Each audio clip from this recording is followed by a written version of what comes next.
members of California's Sierra Club near Mount Baldy refute a common belief that rock climbing is a diversion practiced only by mountain goats. Forming the rope number 1 group, the lads will show us how it's done. As a so-called safety measure, the first and last man in the trio tie themselves up with a bowline knot. The middle man uses a butterfly knot. This prevents sudden and violent strangulation of the diaphragm, or something. Anyway, don't let's get too technical. The rope number 1 group is off, with Johnson leading, Rice trailing, and Smith in the middle. It seems we Smiths are always in the middle. And here's the rope number 2 group, -1. The absent member is a visiting rock climber from the Bronx. Hello, those feet seem familiar. It's him, or should I say, it's he. I should. After all, one must be careful of one's grammar, even at these prices. Anyway, Herman wants to climb rocks, so let him climb rocks. And there they are, scaling rocks, boulders, cliffs, climbing, climbing, climbing. Ah, there's nothing like it. No, nothing. Note rope between the leader and the girl. It's fairly taut. That's an important rule. A slack rope is apt to cause trouble. Herman's been warned about this, but what's a warning to him? Do you see what I mean? Yow, look where they're climbing. It's the rope number 1 group, 3,000 feet up. In a spot like this, only one man climbs at a time. The other 2 act as safety men, in case. Just how safe the safety men are seems rather problematical from where I sit. And now Smith feeds out the rope, acting as the belayer, with Rice as the final safety man as Johnson attempts a dangerous traverse. It's a sheer drop here of some 700 feet to the nearest rocky shelf below. The ledge is just about wide enough for the rubber-soled non-skid sneakers. And look at this, just enough to hang on by the fingers. Boy, and they call this sport. Look out! Whew. Police, mister, my blood pressure. Johnson finally reaches a wide ledge at an altitude of some 4,000 feet. It looks like he wishes he was there, too. This guy is up to his Adam's apple in hazardous situations. Each move a thrill. The number 3 man isn't exactly safe either. Watch. Rock! And that means duck for safety. Look out! Some fun, I'll say. Well, Smith seems out of danger for the minute, and now Rice goes into action, cautiously. Oh, very cautiously. And who wouldn't? Those treetops far below would hardly make a good landing field. But then, these lads can stick to the side of a cliff like taffy to an upper plate. Every inch of the way is carefully inspected for loose rocks. Here's one, but its shape and position make it a good stepping stone. It's safer to step on this wedge than on the slippery gravel surface which its removal would leave. You'll note that each man moves strictly on his own. Help by his teammates is not considered cricket. The rope is not used as a means of helping or hauling, but merely as a safety device, the belayer keeping it fairly taut at all times.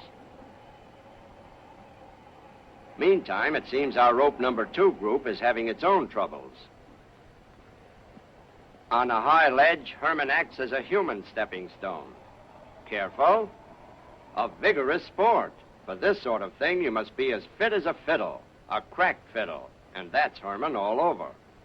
I wouldn't know, folks, but it seems to me there's something wrong with their technique. Steady now. Hey, hold still, mucklehead. Isn't he the dope? Ouch! Help! He's gone! Dear, dear, shame on you, scaring a lady that way. And now the boys leap across a crevice 6 feet wide and over 50 feet deep. A slow-motion camera on the ledge inside the fissure caught Rice's leap. And here it is. He slips, falls back, helplessly crashes against the rock wall.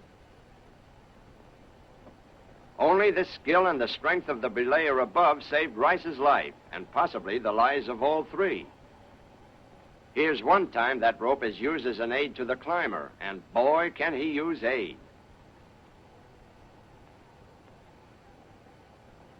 At 7,500 feet, Johnson now tackles a particularly tough spot.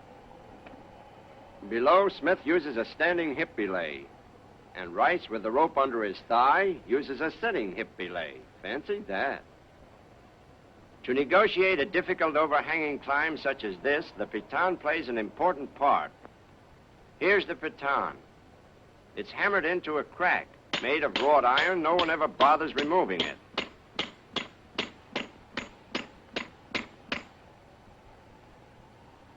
To the piton is snapped this glorified safety pin known as a carabiner. This serves as a connecting link between the piton and the rope. Thus, with the rope now running through this overhead pulley, he's safe. That is, if nothing happens to the belayers, or the rope, or the piton, or the carabiner. The belayer feeds out a little rope at a time, moving along a wall that is treacherous and practically perpendicular. A tense moment that sends thrills through their spines. Look out! Slipping! He's lost his hold. He's going. Will that piton hold fast? A nasty crack there. Our slow-motion cameraman caught that accident. Watch him bang his hip against that rock. Sock! Yeah, man. Something tells me he won't feel like doing the Big Apple for a while. Wow, they're still at it. After a rest and a little first aid, the lads finally made it. Here they're climbing in on the home stretch. Those mountains far below give you an idea of their altitude. Voila, the peak. And now that they're here, there's nothing to do but come down again.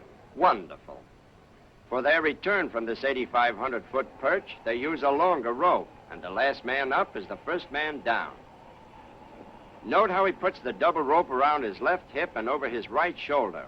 Thus, as he descends, the rope slides around his body, which helps to retard his speed. His hand on the rope serves as a brake. Watch. Rice roping down on the first lap of his return trip. This process is next repeated by Smith and then by Johnson. Facing the wall, by pushing off with the feet as you slide down, the body is kept away from the jagged rocks. This procedure is repeated from ledge to ledge until they reach the bottom. At this speed, that rope sliding around the body and through the bare hands may cause severe burns. Not many would have dared come down that fast. Yep, it looks like he's paid for his speed. And here, to a Volga boatman tempo, on another peak, comes Herman. Exhausted and a bit white around the gills, he staggers to success. And as our Hercules catches his breath, the gal takes a quick look at the scenery and informs him it's time to climb down. What? Climb all the way down again? Not him. Oh, afraid, eh? Who, Herman? Afraid? Well, perhaps he is. I wouldn't blame him. What's up? Where are you going? Stop! Hey! Oh, a parachute in the knapsack, eh? Marvelous. Very nice. But when I think of those jagged rocks he's going to land on, folks, well, I feel this is a swell spot to fade out on Herman. Adios.